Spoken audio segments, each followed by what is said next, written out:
ಇಲ್ಲಿ ಸಂತ ಪೌಲರು ನಾವು ಹೇಗೆ ಸಾಮರಸ್ಯದಿಂದ ಈ ಭೂಮಿಯ ಮೇಲೆ ಜೀವಿಸಬೇಕು ಎಂಬುದನ್ನು ಸುಂದರವಾಗಿ ವರ್ಣಿಸಿದ್ದಾರೆ. ನಮ್ಮ ಜೀವನದಲ್ಲಿ ಎಷ್ಟೇ ಏರಿಳಿತಗಳು ಇರಲಿ, ನಿರಂತರ ಪ್ರಾರ್ಥನೆಯ ಮೂಲಕ ಸಂತೋಷದಿಂದ ಬದುಕಲು ಸಂತ ಪೌಲರು ನಮಗೆ ಸಲಹೆಯನ್ನು ನೀಡುತ್ತಾರೆ.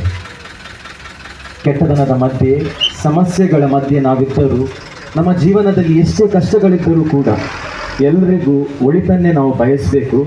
ಹಾಗೂ ನಮ್ಮ ಜೀವನದಲ್ಲಿ ದೇವರ ಚಿತ್ತವೇನೆಂದು ಅರ್ಥೈಸಿಕೊಂಡು ಅದರ ಪ್ರಕಾರ ಜೀವಿಸಲು ನಮಗೆ ಅವರು ಕರೆಯನ್ನು ನೀಡುತ್ತಾರೆ. ಹಾಗೆಯೇ ಸಂತ ಪೌಲರು ದೇವರ ಚಿತ್ತವನ್ನು ನಾವು ನಮ್ಮ ಜೀವನದಲ್ಲಿ ಹೇಗೆ ಮಾಡಬಹುದು ಎಂದು ಸರಳವಾಗಿ ಈಗ ಆಲಿಸಿದ ವಾಚನದಲ್ಲಿ ಕೆಲವೊಂದು ವಿಷಯಗಳನ್ನು ನಮ್ಮ ಮುಂದೆ ಇಟ್ಟಿದ್ದಾರೆ. ಮೊದಲನೇದಾಗಿ ಅವರು ಹೇಳ್ತಾರೆ, ಯಾರು ಕೂಡ ಅಪಕಾರಕ್ಕೆ ಅಪಕಾರ ಮಾಡದಂತೆ ನೋಡಿಕೊಳ್ಳಿರಿ. ನಾವೆಲ್ಲರೂ ನಮ್ಮ ಜೀವನದಲ್ಲಿ ಎಲ್ಲರ ಹಿತವನ್ನೇ ನಾವು ಬಯಸಬೇಕು ಅಂತ ಸಂತ ಪೌಲರು ಹೇಳ್ತಾರೆ.